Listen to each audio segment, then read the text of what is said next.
We're back with the star of Deal or No Deal. Noel Edmonds is with us for an exclusive hour-long programme talking about his extraordinary life and career.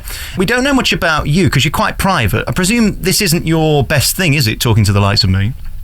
Correct. But you're glad to be here. I'm very glad to be in this space at the moment where people are so interested. Yeah, I'm grateful. Very, very grateful. There is an assumption that if you are on television that you like having your picture taken, which I don't. I hate stills photograph sessions. And I'm not very good at being on the receiving end of questions. I don't know particularly why.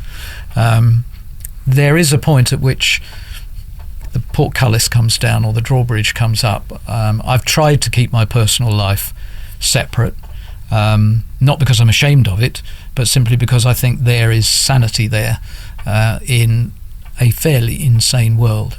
But my whole world has changed so much in the last couple of years. I'm just kind of going, well, hey, what will be will be. Do you think they'll ever get bored of asking you? Everybody seems to want to know the stuff that people don't want to talk about. Now, that's the nature of TV, isn't it? Yes, because of course I'm not a real person. I'm Noel Edmonds, and I've come into people's lives at different stages. So yes, somebody will remember me from the Radio 1 breakfast show, and they will hear my voice, they will see my face, and they will immediately think of the school bus and having to sit next to some spotty kid with a personal problem. You know, it's funny how you get triggers caused by seeing somebody who's been around for a long time. You then feel you know them. But then, of course, you realise you don't know them. And it happens to me. You know, I will bump into somebody very well known, say hello, and you end up getting very animated, chatting to them, and you suddenly think, oh, I don't know you at all. I really don't. You know, I've been on Richard and Judy's show 3 times. I don't know them. The last time I was on, they very kindly said, we've got a house in France and we think it's near yours, and would you like to come over for dinner one evening? I said, yeah, of course, that'd be great. And then I'm thinking, do you know, I wonder what we're going to talk about, because I don't know them, but I know them from the telly. So, yeah, I mean, it is funny, the reaction caused, you know, when you get on the train or you get on the plane and people suddenly realise you're there and whatever. Yeah, I should be flattered that people want to know a lot more about me. I'd like to hang on to a bit, actually, and just not give too much. Is there any way back now for show business? I mean, this seems to be the way that it's going to be. Everybody wants to know everything. You've got Jordan putting photographs of her baby in the paper and revealing how it was born and what it looked like, and then printing the pictures. It started a whole generation of you've got to tell everything. That is show business. I think we saw how it was conceived as well. I think it is. I mean, the camera phone has changed everything. And I was away for 6 years, during which I changed. My job description changed, apparently. I left the BBC at the end of the last century, and I thought I was a broadcaster. Well, it said so on my passport.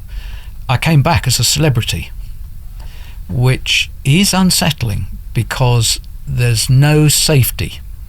You're assumed just to be famous for being famous. And it sounds terribly arrogant, but I think I've got quite a long track record that I do other things. But it does mean that the camera phones come out, the paparazzi follow you everywhere. People will write whatever they want. I mean, this week in The Sun, apparently, because of ending a relationship, I'm going off backpacking around Australia. Well, I'm sorry, but me backpacking, with a Winnebago, come on, you know, when you get somebody ring you up, where the hell did that come from? I said, I haven't got a clue at all. So there is a price. Do you have any regrets coming back? No, not at all. Not at all. I was very nervous. That the public wouldn't take to me. I was nervous that the spark wouldn't be there. I was obviously mindful that the show might not work. And along with my girls, I discussed whether or not I was prepared to come back to the sort of celebrity pressure that we're talking about. And altogether, I think it was the right call. There are some serious downsides, but hey, the upsides are so great. And actually, and you wouldn't have said this a year ago, but I think there's quite a few people out there that wouldn't mind being Noel Edmonds, because he has quite a good life. Firstly, Deal or No Deal, why did you do it? Because you turned down so much. I turned it down twice, and then I started to be the subject of a charm offensive. Firstly, an agent I've known for years, Kevin Ligo, the boss of Channel 4, called me. Peter Bazalgette, who was the boss of Endemol, called me. And I thought, I've got all these high-powered people persuading me to do this show. And when they said, look, we'll get the production team to come to your house in France and go through it, I thought, no, hang on a minute, I think I better come to London. And I played the game, and then I got it. I saw exactly what it was about. We've got 3 wonderful producers, Steve, Richard and Glenn Hugel, who's the series producer. They just pared it down, and they just made it right for me in some respects. I mean, it is a role that I feel very comfortable with. And I'd never done anything like it before. Yeah, I've been in a TV studio, but I've never been in one where I can go wherever I want, including going outside and go up on the Bath Road, which we do in one show. The cameras are there, but most of them are concealed. There are no monitors, so I've got no idea what shots are being cut up. I can sit in the audience. The duration of it is even down to me. Once the floor manager says, right, here we go, that's it. So it's a very, very interesting presentation role, and so I'm delighted that I saw sense. So were you missing not being on telly? No, not at all. So why bother coming back then? You don't need the money.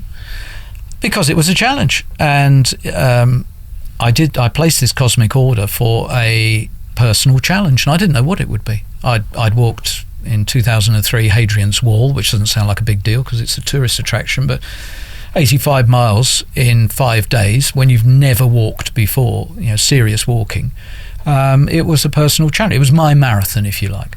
And I thought, well, maybe there's something else I should do now. I'm out of my marriage. I'm happy with a lot of other things in my life, but I need a challenge. I need an extra dimension to Noel Edmonds' life.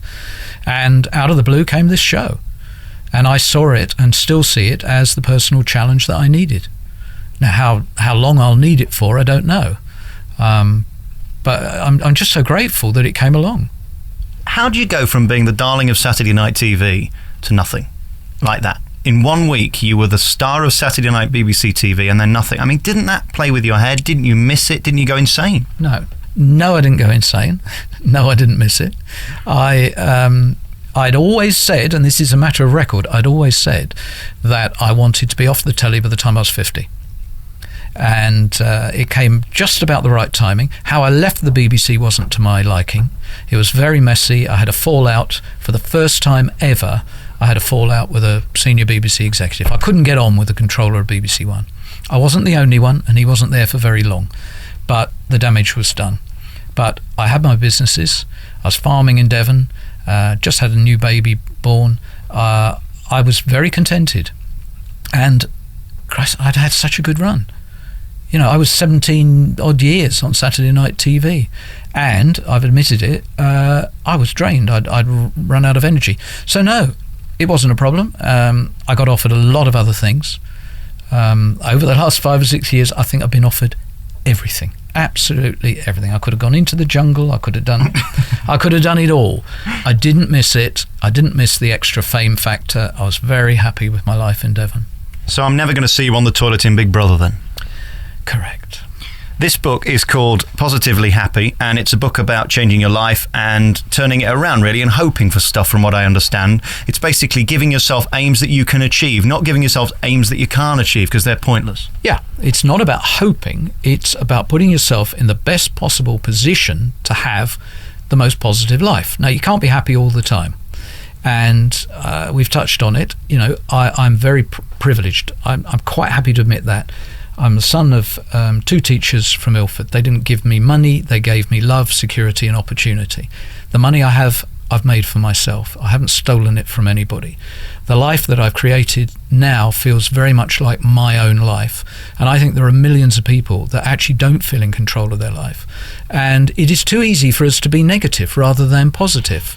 And all I'm saying in the book is that it's a jolly good idea to be self-focused, to say, right, this is my life, I'm going to make the most of it. Cosmos, call it what you will. You can call it Brian or Alex or whatever. Cosmos, this is what I want. Now, don't be too specific. Don't say, I want Irma Thuman to walk through the door in 12 hours' time. You actually say, I want my financial position to be stronger, And I'd like that to happen, say, within the next 3 to 4 months. The process is that you think to yourself, well, actually, I've probably got a little bit more money than I thought I had in the first place. Or I can think of a way in which I can maybe get a second job, or I could get a rise from the boss, or whatever. So it disciplines your thinking, and at the same time makes you positive. And in 3 months' time, if it hasn't worked, what have you lost? And that's the same with personal relationships or with material possessions or whatever. So it's not going to sort of an ethereal Argus and getting garden furniture or anything like that. It is training your brain to say, this is my life, I'm not going to put anybody down, but I'm going to go for it. Noel, are you going to be the next Oprah Winfrey? Bloody well hope not. It's been great talking to you today. Thank you so much for your time. You don't do many of these. It's a real pleasure and an honour meeting you. You're an inspiration to many, and you're loved on TV. Good luck with the new series of Deal or No Deal. Everybody seems to love it. Old people, young people, middle-aged people. Yeah, it is a phenomenal format, and you've been talking to the luckiest guy going, because there's dozens of people out there that like to be fronting this show. Noel Edmonds, thank you very much for your time. Thank you very much.